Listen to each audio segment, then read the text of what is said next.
থাকলে কি ইসলামিক দল হয়ে গেল? তো বন্ধুগণ, আপনারা বিভ্রান্ত হবেন না, আপনারা ঐক্যবদ্ধ থাকবেন এবং যারা নির্বাচনকে নিয়ে ষড়যন্ত্র করছে আপনারা সতর্ক থাকবেন। আমরা সকলে যদি ঐক্যবদ্ধ থাকি, ইনশাআল্লাহ আমাদের বিজয় সুনিশ্চিত। আপনারা সকলে ঐক্যবদ্ধ থেকে আগামী জাতীয় সংসদ নির্বাচনে আমাদের তারেক রহমান সাহেবের জন্য, ওনাকে যেন ওনার হাতকে আমরা শক্তিশালী করতে পারি। আমাদের নেত্রী, দেশনেত্রী বেগম খালেদা জিয়া, তার যে স্বপ্ন ছিল সেই স্বপ্ন যেন আমরা বাস্তবায়ন করতে পারি।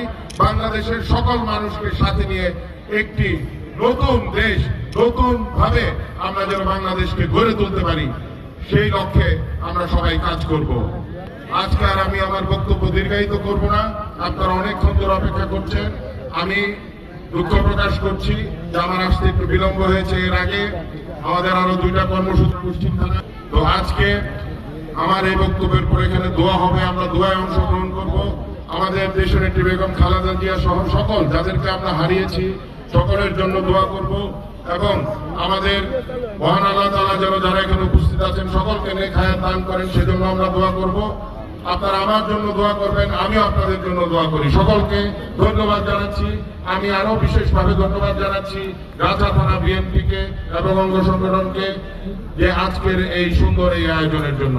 সকলকে ধন্যবাদ। আসসালামু আলাইকুম।